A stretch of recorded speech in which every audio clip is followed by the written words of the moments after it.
outflow winds will impact portions of southern Weber, Salt Lake, Davis, southwestern Morgan, northwestern Utah, and southeastern Tualatin counties through 10 p.m. Mountain Daylight Time.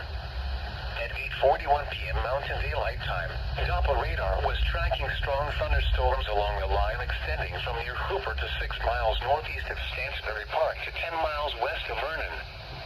Movement was east at 40 miles per hour. Hazard, wind gusts of 45 to 55 miles per hour. Source, weather station observed. Impact, gusty winds could knock down tree limbs and blow around unsecured objects.